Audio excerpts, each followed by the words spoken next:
We have to find a formula that will accepted by the Israeli public opinion. This is human side. End of the day, there are people everywhere, and a lot of people don't actually have political alignment at all. They're just human beings. Anger among the Israeli people against your current government. I don't believe it's political. It's a really hard question. The reality is that Iran is very poor now. Sanctions have taken a huge toll and it needs to recover. But do you think the ceasefire is going to hold?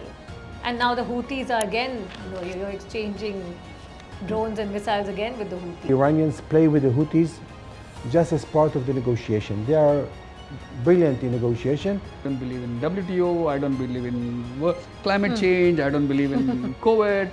As long as it suits my economic narrative, I will forget what happened yesterday. It's a big challenge, but I think that we are almost there. America basically wants to show they're in command, They're in in charge, command, they're the boss of this entire... and a responsible boss. And the responsible boss of this entire situation. Self-appointed monitor of the class, not necessarily agreed by the teachers or the other students. But it's always been like that. But it doesn't make it right. Just because US has been what I would call What it oscillates right, between big brother to big bully, right? Look at India. Fantastic opportunity to be a decent broker. People respect your prime minister. India going to be one of the best places to live in the next years.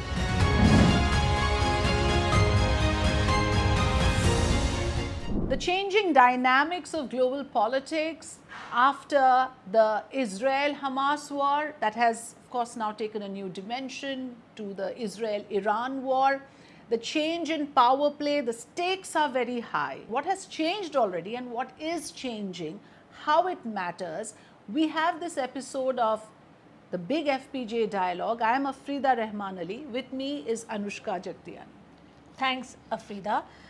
To decode what is really going on in the region and how American foreign policy will shape the conflict in months to come, we have a very eminent panel with us, and I'm going to introduce it that way. We have Kobi Shoshani, the Consul General of Israel to India, based in Mumbai. We have Dr. Srinath Sridharan, Strategic Corporate Advisor, author, columnist on global affairs. And we have Dr. Rafiq Dossani, Senior Economist at the reputed research organization RAND and former director of Stanford University Center for South Asia. The interesting thing about this 12-day war is that all parties are claiming victory. Okay? Israel says it has now changed the power structure of the Middle East. Iran says they haven't done much damage to us. We have done actually considerable damage and even penetrated the dome and things like that, Iron Dome. America says we have totally destroyed. Obliterated. Obliterate. America says we have obliterated the nukes and Iran's ready to talk. What's your view now? So I think jury is still out. It's too premature to say that anybody actually won. It's not even 60 days, and let's see whether this lasts longer. If you look at the last 100 years of any war that the US has been involved in, I don't share the optimism that my fellow panelists share about the US. It has always been for some self-centered reasons that the Americans want. So my bigger question here is, it sounds as if there is a short-term game here. While we might think everybody thinks they won, is America doing the big bully here? Because President Trump said he actually mediated between India and Pakistan to have the ceasefire. So he is claiming victory. And if I were to be a little sarcastic, can somebody give him the peace prize and say enough of wars, no more? Because that's what seems to be getting his goat. And I think the Israeli head of state knows how to actually play to that, and he's done that beautifully well. But jokes apart, I think this is not over, because we are forgetting one more bigger challenge there. In any war, the casualty are people. Yes. There is always the unsaid side of the other story, which we never speak about. We think the one side is one. side. This is a human side. End of the day, there are people everywhere, and a lot of people don't actually have political alignment at all. They're just human beings, and that's a casualty. So The next question I want to probably provoke my panelists, they know this, is also the larger aspect of the war industry helps the US economy keep going. So is it also the bigger challenge? Would you like to come in on Sure, that? yeah. That's a good segue into, I mean, what is the US war industry?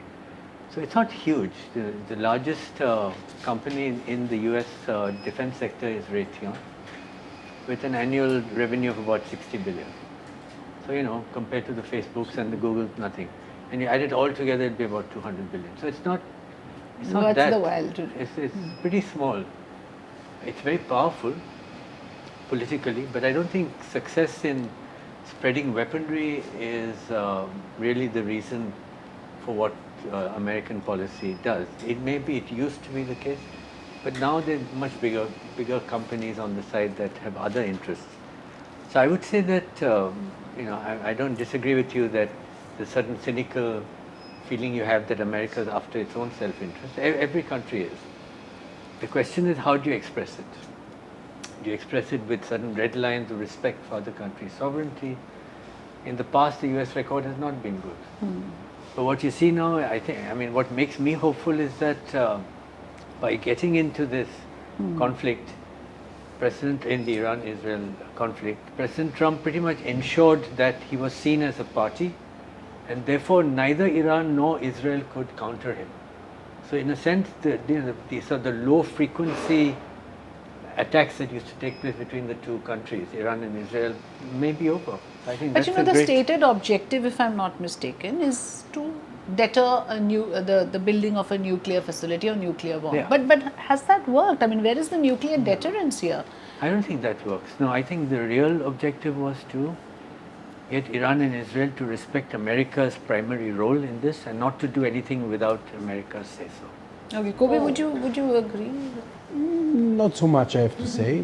I think that Israel was very, very worried from the Iranian nuclear plan. That was very, very clear. It was not happen from today or yesterday. Already the last 20 years, and we put our eyes and efforts and resources as well towards this risk to the Jewish state. And I think that the moment that we understand that they are going to pass the line, and it was several incidents in the past that we thought that it will be okay with the agreement that they have with the Obama administration and also with Trump administration, the efforts to reach an agreement. Then I think that the moment that we understand that they are passing the lines and they enrich uranium into 60%, and we saw the capability and the ability and the wish and the declarations that they made, I think this was the right time for us to do it, especially when Hezbollah, and that's what I wanted to say before, when Hezbollah is out of the game. In Gaza, I think that it's also the same thing. They don't have a military capability right now, and we have to ensure that it will not return to military capability. What's happened in Syria, all these axes, that was the right time to do it. I don't think it's connected to the American. Of course, I mean, the interest, there is no conflict of interest between us and the United States, but I think that it was really Israeli interest to do it at this specific moment. But do you think the ceasefire is going to hold? And now the Houthis are again, you're exchanging drones and missiles again with the Houthis. It's a good question. I have to tell you, Anushka, but I don't know the answer because it's dependent on various elements here. First of all, I think that the Iranians play with the Houthis just as part of the negotiation. They are brilliant in negotiation, but I think Trump brings completely different approach to negotiation, which the unexpected diplomacy is the expected, which bring everybody, including Israel, by the way, including the tariffs and including the Iranians, to uncertainty about their games. And I think that everybody understands that he's serious, and I think that he was very, very serious.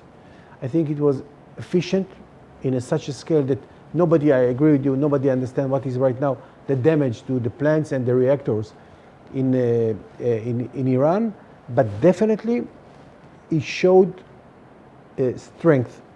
And in the Middle East, I think that our Prime Minister Netanyahu made it very, very clear, and I think I agree with him 100%. Peace will come with strength. Most of my life, I was living in the Middle East. And I know that in the Middle East, it's, we spoke before about, who won the war. It's not important. It's important what your citizens think it's happened. And I think that the 12 days, the Israeli Air Force traveled over Iran without any hesitation or any fear. I think everybody in the Middle East saw this ability and capability and understand the power of Israel. And I think that this power not bring fear, to bring peace. Now, we don't have anything against the Iranian people, but when Dr. Rafiq spoke about the red lines, now this is where US becomes the aggressor now, isn't it? I mean, if you do it in this manner, in a very unilateral way, in violation of all international treaties, going into a sovereign nation, dropping your B-2 bombers there, and then of course, so what sort of a precedence does it set? I mean, aren't policymakers worried that if US does this, then how would you even have the moral authority, say, to call out Russia, for instance? Yeah, that's a great point. I know in China, I have a colleague there who writes posts and who was saying that, or was writing, that China's shocked that the US went and bombed Iran. I mean, it's completely changed their sense of diplomacy. My view is slightly different. My view is that, Trump hasn't gone in everywhere. He's chosen his target. He's chosen it, I think, primarily to show that there's strength in what he is doing, which is far stronger than what Israel and all the other countries in the Middle East can put up. Together, separately, doesn't matter. Yeah. And what he's saying is, now this is America's game, and we want peace there. Now, if you think they don't want peace there, then of course you have a point. It's just an ideological... But is the Iranian regime coming in the way of peace? Because to many, this looks like as if the nuclear facility is just a smoke screen. The real intention is to get rid of the Ayatollahs, because the Shah was pliant and you want a pliant regime there. It's inconvenient for the US, and that's where the convergence is with Israel. No, but you see, suppose the war had gone on for months and Israel kept on bombing Iran. The Ayatollahs would have been kicked out. In a short war, I think that's not going to happen. And now he's willing to talk to them. So I think that's the relative dynamic that's changed. So you're saying that America basically wants to show they're in command, They're in charge, they're the boss of this entire... And a responsible boss. And the responsible boss of this entire situation. Self-appointed monitor of the class, not necessarily agreed by the teachers or the other students. But it's always been like that. Yeah, but it doesn't make it right. Just because US has been what I would call, it oscillates between big brother to big bully, right? I mean, you can't go and attack any sovereign. It's been big sister sometimes as well. And I think somewhere we How a big sister, I want to know. How it looked after Japan after World War II. After bombing them. Pakistan in the 1980s. I mean, I agree, largely big bully. So I would actually correlate it with what have they gone after. In the previous century, it was after oil, and this century is about rare minerals. I mean, Iran just started production of rare minerals, one of the largest deposits in the world, a couple of months ago. So by aligning this time, this war, is the end outcome for US going to be, let's say, negotiated, whether formally announced or backdoor entry, to get access to that rare mineral, because they have to keep a huge electronic, quantum computing, AI machinery running in the US. So I see it as a different narrative as well. So for all the smokescreen about helping Israel or solving world's problems, it's also saying, hey, I want this. So if you look at the Mario Puzo's book Godfather and the movie Godfather, there's a very famous dialogue which says, allow me to wet my beak. Okay. Which means I want share of profit. I want share of piece whatever. Of the pie. So that I kind of mediate and do all this. So probably that's the share of profits, one Nobel Prize for the individual and for the country, rare earth minerals. See, first thing is rare earths are not rare. It's just used that term, but actually many countries, Indonesia for example. But at scale, this is at scale. The deposits are huge in Iran. They're huge in Indonesia as well, it's one of the largest. So, so that's not, I think, what's happened is China controls the supply chain. Correct. So this disrupts it. Okay. The US doesn't need to get into Iran for that No, reason. US also has to fend off China because end of the day, wherever China has presence, one of the other way of China, US is to either confront them directly or go with nations who are not aligned with China. Back to the Middle East and getting Consul General Kobi Shoshani in again. Now, we can't really talk about peace in the Middle East until Israel-Hamas situation is resolved. There are indirect talks happening in Doha between Israel and Hamas. How close are we? Is there ever going to be a ceasefire? I think that what's happened right now in Gaza, it's very sensitive. We are aware of the situation of the civilians there, especially we as a Jewish people. But instead of blaming Israel for that, I think that you have to blame Hamas for that. And I think that the interest of Hamas right now is not to give food that we supply to them. By the way, from the taxpayer of the Israelis. We send them food. Some of the food was stolen by the Hamas gangs. I have to say that I want to be optimistic as well. There is opposition to Hamas also in Gaza Strip. That they understand that Hamas brought for them a damage and they don't care about what's happened to their citizens. Then I think that I'm going to be optimistic and I will answer to your question. In my point of view, and I truly believe in that, it's going to be a solution very, very soon. It's going to be a solution, and we have two elements that actually very challenging. First of all, the question of the hostages, which is crucial to Israel. It was part of the targets of the war. And the second thing is the elimination of Hamas military capability. If it's going to be a formula, maybe to send them out of Gaza, I mean the military leadership of Hamas, and bring all the cities, all the hostages back to Israel, it's going to be understandable solution. Of course, don't listen to some people that say something about it's happened both sides all the time, but the idea and the dispute whether the war should be continued until the collapse completely of the Hamas is not a political question. In my point of view, it's a very relevant question. It's a very, in the Israeli society, and I'm representing Israel right now, is a big question. Whether to continue the war until the collapse of Hamas. Because there are a lot of resistance from within the government. Like I was mentioning earlier before the show, there's so much of resistance in parliament. Your MPs from the ruling party has to be escorted out because they call out Netanyahu. I mean, all of this, there's a lot brewing within Israel. Mr. Shoshani, will you tell us a little bit about that? That there is anger among the Israeli people against your current government. I have to tell you in a very open way, Israel split among these two concepts, which is, in my point of view, not, maybe it's a political for some people, but I don't believe it's political. It's a really hard question. What we are going to do with the hostages, we should bring them back, but in the other way, what we are going to do with the Hamas. It's a conflict of both interests, of both sides, that we have to find a formula that will accepted by the Israeli public opinion, and of course the Palestinians in the other side.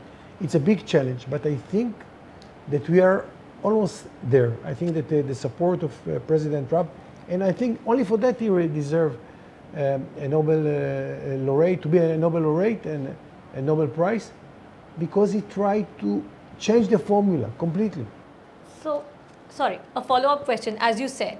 The thing is, what Hamas wants as part of the ceasefire deal is that once there's a ceasefire and the hostages are returned, Israel will not continue attacking, right? If I've understood the situation correctly. And that's what you said. Yes. Should Israel continue the war till Hamas is decimated? That is the big question. That's the big question in Israel right now, what to do. And that will be the deciding factor. Exactly, but it's not a political. It's a very hard decision to decide because, some of the Israeli citizens that lived around the Gaza Strip, Israeli settlements or kibbutzes and moshavs and villages and even the cities, they were evacuated since October 7th. Then what we are going to do to bring them back to their homes? It's safe enough? Can we provide that such an attack that was happening October 7th repeated again? I'm not sure that this is right now, I don't have an answer for that. Right now, I don't think that to leave Hamas in Gaza is going to be a big mistake for many, many years. But it will never end then. I mean, sorry. No, it's a good point. I have to tell you that I think that we are towards the end because Hamas understand that enough is enough. That's my perspective. There have always been a series of comments after the retaliation began that Hamas has been destroyed. Every few weeks in the early March afterward, and now suddenly they're there still. You can't, it's almost like, I'm not saying Hamas is a cancer, but it's something like that. You can't really say these are the people who are Hamas and they're out.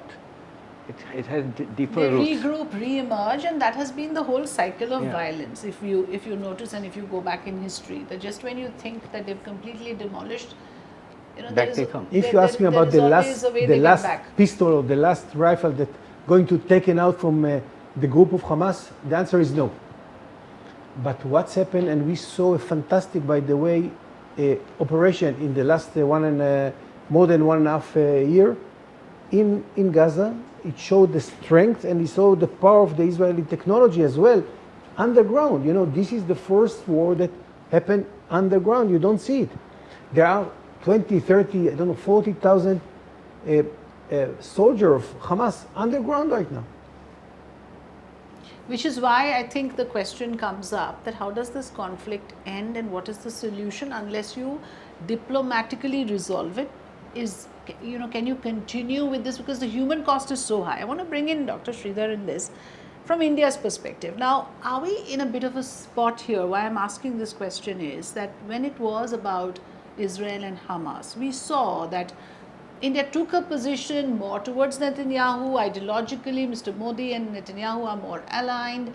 But now, when Iran comes into the picture, are we just as comfortable being on Mr. Netanyahu's side? Because Iran is a partner, is an ally as well. We have the trade partner, and of course the Chahabar port, and all of that initiatives have been taken. At this stage, can we abandon our partnership with Iran and take sides? And how are we going to play this out diplomatically? What is the best way out for India? Tricky one, right? I mean, India has always played the non-aligned card, and this is a time where two different disputes. If you look at even Russia and Ukraine, India is friendly with all the four warring zones, so to speak. Will they take a stand as a binary stand? Yes, no. Tough one. No, I don't think Indian diplomacy is geared up for that. India has not done that in the past. And even in the last couple of days, any resolution in the UN, India has kind of abstained or stayed away from some of this. Played safe. I think for various reasons. One, trade is only one part of it. I think politics aside, India genuinely believes when it speaks for whether it's global south or humanity. I think culturally we are attuned to think of people as a human race and how do we stay conflict free. For the simple fact, for the last 40 years, we have been almost at war all across our borders, constantly refugees flowing in.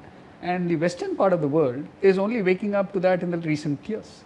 So we have seen conflicts, we have seen border issues, and we have housed people. We welcomed, whether we welcome with open arms or not, but we have rehabilitated them. So it's going to be very challenging, and I don't think India would ever take a side, especially when the US kind of intervenes in somebody else's house quarrel that's happening, so to speak. It's almost like US goes in and says, can I solve it for you? But there's a lot of crisscrossing here, if you like Anushka was mentioning, there are partners who are traditional allies who are on this side of Israel and on the other side of Iran, but they are meeting and they are talking. So do you see a realignment there of the traditional forces? Where do the countries in Middle East stand in all of this? This entire region is crucial. The stakes are high for everybody involved. So the Middle East consists of one strong state, genuinely strong state, that is Israel, and a bunch of other weak states, which sustain their peace by really relying on the US. So, I mean, Israel is the only country which the US relies on to fulfill some of its foreign policy goals. But all the other countries like Saudi and so on are weak. They subsist on US support. So that situation, I don't see that changing unless the monarchies change and become republics or something like that. That's not going to happen in a hurry. So my view is that, as much as Mr. Trump may try and rewrite the playbook in the Middle East, it's going to be a tough one as long as he has to deal with these monarchies. Rafiq, sorry. Can I add one more thing, which let me look at it in a completely different perspective. I think for India, it's a golden opportunity because India, especially your Prime Minister, respected by all parties, as you mentioned before.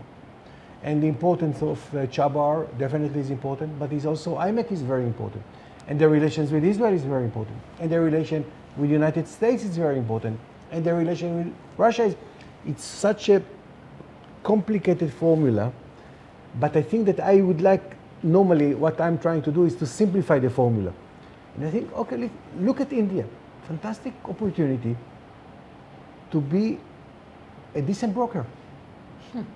People respect your Prime Minister all over. Almost all over. So something that we spoke after that, and I spoke about this. But the real challenge is, it's not going to be to the liking of President Trump, because without anybody even acknowledging him as the leader or the power broker, he butts in and says, "Hey, I solved it." Yeah. And India, for all we know, I don't even know, for all you know, there could be private conversations. India is kind of helping the different parties with difficult situations. But India is never the country who will stand up and say, "Hey, I brokered this deal." I think culturally it's not in us to get up. I think that brings us to the point of self-appointed mediator. Yeah, Which exactly. And then if we can't go and broker a deal, because then how will Trump get the peace prize, right? And then that's the whole. No, but it's also the case that America looks at India and has always done, maybe with some exception the Biden years, as a middle power. It is not a great power. Yeah. It's not a major power in the sense that China Correct. is. And that's a reality. It's neither has the economic clout yet, or the military clout, or the soft power clout. The three areas where you could have an influence, it's not there. So, So it's India's best interest to lie low. Best interest to lie Lie low. low, not even talk about mediating or anything. And the opportunities will come. I mean, the earth is not going It's away. not the time. Humans So we are will the go. middle power. We should assume that role as a middle power and not right now take on that role Mediating, of mediator. So which comes to the next question to you. How important is the US to resolving conflicts, one as a mediator and, as a user of non-traditional means such as tariffs? Yeah. I think what we're seeing under President Trump is something completely unique. In a sense, it's untested, unproven. weaponizing tariffs. Weaponizing tariffs, and also in a way that has put economics upside down. I mean, he said, every conventional economist, including myself, said that tariffs would never work. And he's getting some deals through the door. Inflation is down because oil prices have adjusted. So everything else may have gone up, but oil prices have come down. So overall inflation is under control. So Can I put out some data for you? What we were looking at today in the newsroom is that these Trump tariffs can actually backfire, and I'll give you the maths around that. BRICS Plus, now with 11 core members and 10 partner nations, represent a $77 trillion market by purchasing power, 1.3 times bigger than the G7. These aren't just quote-unquote emerging powers anymore. BRICS Plus nations are now responsible for over 40% of the global GDP growth. In 2025, BRICS is projected to grow at 4%, more than double the G7, which is 1.7%. Energy, food and metals controlled by BRICS Plus dominate the world's most critical exports, from oil and gas to food and minerals. If I give you a breakdown, 43% of global crude oil, 32% of the natural gas reserves. No wonder, therefore, Mr. Trump is very uncomfortable with the BRICS congregation. He is again threatened with, slapping more tariffs on nations who have dared to join in. Yeah, I mean, I think there's something in what you say, but not everything. Okay, in what the is sense that, everything? It's the vendor nation versus the importing nation, right? The power lies with the country that's paying for the goods, not the vendor in many cases. Yeah, which is what I said. So, that there are so much alternatives for these reserves and nations. so on. Yeah, but, if you look at where the trade flows go, they don't flow between India and China, the way they flow between US and China and US and India. So it's still, the economic center is still not the West. I think. Yeah, but now if Trump allows this realignment again in the trade flows, yes, there again you give away something. Rather you give opportunities for countries now to look for options, and once those options are set, you lose the game. yes and no. Again, I think it's power doesn't flow just out of economic wealth, and economic wealth has to be properly used to have an impact. I mean, if you look at how America uses its wealth, one is to have a very strong military, right? Now, why is the American military so powerful? It's not because it's spending $800 billion a year only, it's because it's spending a lot of those resources very efficiently. The Indian armed military, 70% goes in salaries, 20% goes in buying goods, capital goods, arms and so on. Nothing left for improving quality. It's all gone. Whereas America spends only 20% on salaries. So it's that, I think, those sorts of nuances, if you look at them, in my view, put a different picture on the future power of the BRICS. So just to add in there, slight contrarian view on the unit economics of the defense expenditure. The Indian defense expenditure is far, far lower than the US. So the proportion of salaries would look far greater, because we have far more greater number of men and women saving or safeguarding our borders. That's one. Two, to talk about, let's say, the narrative of power flow through the economic swings are very different. If US or any country has no right to actually say that BRICS cannot transact together, because multilateralism is kind of broken down. This is the same country which started Bretton Woods, and then nearly after 70 years we are saying that I don't believe in WTO, I don't believe in climate change, I don't believe in COVID. As long as it suits my economic narrative, I will forget what happened yesterday or what I said yesterday. So it is no different from a very poor behavior of an indisciplined child, not brought up well. It doesn't augur well for one of the largest democracies in the world. And two, 300, 400 million people trying to be the custodian of 9 billion people globally is almost ridiculous, because you haven't even seen the world. Most of the citizens, American citizens, haven't seen the world. And everybody sees it from their lens, saying that this is what I want you to be. But you see, you're being very normative, saying these are what it should be like. Yeah, but why should it be? It's not what it is. So, but I'm giving you an Indian point of view, sitting here. No, I'm all for that view. I mean, I think the US has too much power. And I think that the interest, and looking back to the history of the world, in the war and the Second World War, when America is weak, it brings war. And I think that the interest of the world is that the American army and American economy going to be strong enough to keep peace in the world, entire world. That's the interest of the world. It's the interest of India, it's the interest of the Middle East, it's the interest of Europe, and we saw, and even in the Far East as well. And I think that sometimes we look at it about economies, numbers from here to there, but we have to think that if the American will feel that they are spending money instead of, European pay the money for NATO or other nations, I think it's a mistake. And that's the reason that, and I'm not an American diplomat, but definitely strong America is good for the peace of the world. That's my perspective. No, fair point, but it's all I'm saying is it is not mutually exclusive, which means that it need not come at the cost of other nations becoming weaker. Right. You can have other nations also economically growing, and it is not a zero-sum game. If you're talking about global South, maybe you're right. But see what's happened to India. India, when I came to India, India was number 6 in the world in GDP. 2-3 months after I came, jump into the 5th. Now you are 4th and heading to the 3rd place. You see the strength, when you have a democracy, vibrant democracy, when you have a very good young generation, when you have a good factories and industry, then the sky is the limit. With too much power comes too much responsibility. Definitely. And I'm going to end the conversation unless Anushka has another point. Which brings us back to this last concluding point, like you said, that you think a strong America is important because, for the peace for world peace, right? You put it like that. It's not really about individual economies. It's about a strong America ensuring world peace. And as we have seen now, even Britain, who is a strong supporter of Israel, saying that there better be a ceasefire between Israel and Hamas, otherwise there will be strict action from the UK. We have seen Iran meeting with Saudi Arabia, and Saudi Arabia, which is the biggest Arab ally of the United States. So we're seeing a lot of little changes happening.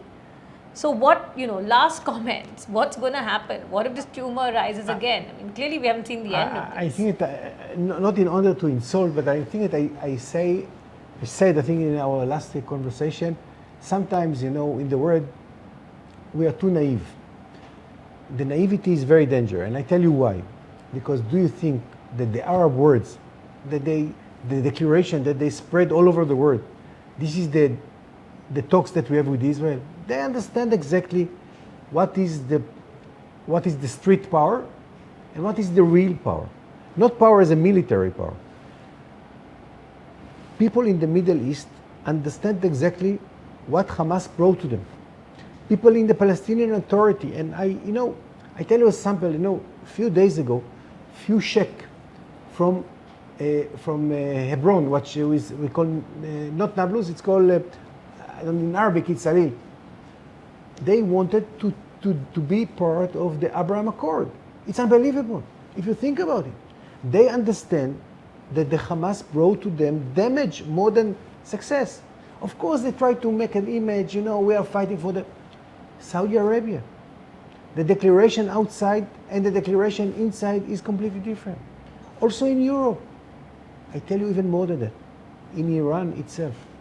I get messages from Iranian, sometimes not only, they sent to me a support. They said, listen, we want to be your friend. We are not enemies. We had an embassy in Tehran. Israel had an embassy in Tehran until 1979. Why not? It's not a big deal. Let's try to be positive sometimes and not enter to, declaration of this leader of this government that tomorrow going to fall down in England. I don't know. Let's be practical. Eventually, in the end of the day, the government understand the reality. The politicians understand the needs. They understand the pressure from the street, but eventually, in the end of the day, they know how to play the politics. All over the world, it's not only in Israel, all over the Middle East and in India as well. It's this formula and balance between the forces. That's my perspective. And my biggest question is, Iran was already on the table with US, if you remember. JCPOA, yeah. Yes. So, this entire bombing part has derailed that process. You've set yourself back. The very use of the word regime is value loaded. If you never say the Trump regime, you always say the Iranian regime. No, we say Trump regime as well. Trump administration. Okay. Okay, I'll say Trump regime. I mean, when I say we might have differences in India, So but I we think can put it out. we'll have an India-China debate another day. Yeah. But I take the points made by Mr. Dossani that a strong US is good for everybody. Dr. Sridhar doesn't necessarily agree with that.